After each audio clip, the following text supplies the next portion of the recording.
Hey everyone, it's Ben Hardy here, and in today's video we have to talk about how today's market conditions definitely do not favor what you might call the middle class. Actually, it's quite the opposite. Before we get into this video though, as always, if you want to save time and money the next time you purchase a car, link to my car buying guide in the description down below.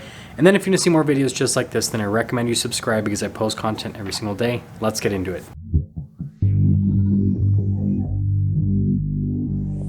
So over the last few years, the car market has slowly transformed into a market that favors individuals that have a lot of money and a really good credit score. And this is why the car market is, screwing the middle class, so to say. It's screwing the average American because the average American doesn't have a ton of money and doesn't have the best credit score. You look at the average American and they're going to have a credit score of, just under 700.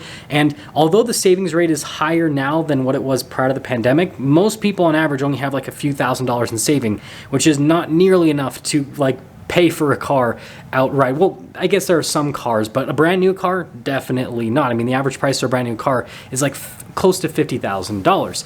And so let's talk about why this is happening and, some statistics that are pretty dang scary that show what's going to happen moving forward. So first off, the most obvious reasons, car prices are significantly higher today than what they were prior to the pandemic. Used cars on average are still 30-40% more expensive than what they were prior to the pandemic. And the new cars, similar situation. I mean, again, you look at the average used car price, it's almost $30,000, and the average new car price is almost $50,000. Whereas prior to the pandemic, the average new car price was under $40,000, which was still a lot of money, but not $50,000, right? And then with used cars, they're close to $20,000. And so because of this massive run up in prices, this obviously puts a lot of people out of the car market just based on price affordability. But on top of that, right, we've had the recent interest rate increases, and this is absolutely crushing affordability for the average American. Because if you look at new car interest rates, right now the average new car interest rate is almost 10%, it's 9%. And then you look at used car interest rates, and the average interest rate is 14%. And that's, again, just the average. If you happen to have credit that's slightly below average, and if you happen to have a little bit of negative equity, right, going into the purchase, then chances are you can get an even higher rate than what I just stated. And so you can see that higher prices plus higher rates just absolutely destroy affordability for everyone. And when I say everyone, I mean everyone except for the rich people that have really good credit. But here's this statistic that is absolutely terrifying. So back in 2018, subprime buyers made up about 14% of new vehicle sales, and then deep subprime made up about 10% of new vehicle sales. Now, this started to actually decline in 2019, and I actually worked in car sales back in 2019, and I kind of remember what was happening in that time. So there was kind of some, up and down fluctuations with interest rates back then, and so that was definitely, causing some issues when it came to affordability with new cars. And then on top of that, there was just so much new car availability. 2019 was an absolutely crazy year. There was tons and tons of cars, and people just weren't all that interested in buying them. It was definitely a weird market to be in. But anyways, this year, subprime buyers are only going to make up about 6% of new vehicle sales, and then deep subprime less than 2% of new vehicle sales. So you can see that we are in a new car market where people that don't have the best credit are no longer able to purchase cars.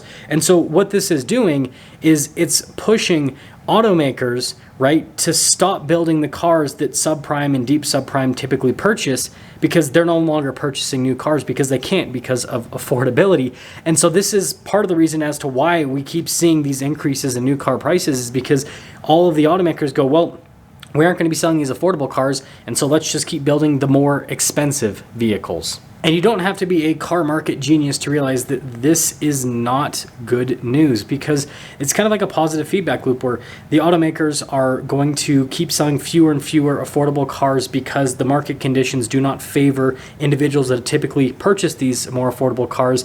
But then because availability is getting tighter with those affordable cars, it's making them less affordable, because a lot of the times the dealers are starting to mark up those affordable cars because of lack of availability, which pushes, again, that demographic out even more, which then pushes the automakers to keep focusing on building the more expensive vehicles. I think you guys can see exactly where this is going. And so this is where we dive into the thesis of today's video, where I'm going to state that I think that automakers are sacrificing what could be really strong long-term profits for what they think will be strong short-term profits. So again, there has been this push to build these more expensive vehicles because the demographic of individuals that is able to purchase a car in today's market are people that have a lot of money and a really good credit score. So every single automaker is trying to appeal to that individual, right? That has a lot of money and has a good credit score. However, I think that, again, it's a little bit short-sighted because as the market continues to tighten, right, as credit continues to become less and less available, and as interest rates continue to stay at the levels that they're at and potentially go up in the future, you're going to see more and more individuals that are going to be looking for those affordable cars. And again, just go look at the used car market. Cars that are $10,000 and less are the hottest thing on the planet. Like, dealerships cannot get enough cars in that price range. And then cars that are under $20,000 on the used car market, they're not as hot, but they're still selling like crazy, especially if they're a slightly newer car with like under 100,000 miles, really hot commodity. And then you look at the new car market, everything that's under $30,000 is just sold out, right? Dealerships, again, cannot get enough of those vehicles. And so this trend, I think, is going to continue. And so I think that if an automaker was smart and played the volume game, they could actually make a ton of money in this market, because this is turning into what I would consider like an untapped market, right? Because if you have more and more demand that is building up in this market and supply keeps constricting, it's like that's exactly what you want to do. Whereas the automakers instead are building vehicles in, you know, price segments that demand is slowly pulling back from. And so overall, we are in a market which is not favorable at all for the average American, because interest rates are super high. Car prices are still extremely high. New car prices and used car prices, although prices have slightly come down over the last month or so, they're still at historic highs in terms of, you know, affordability compared to what the average person makes.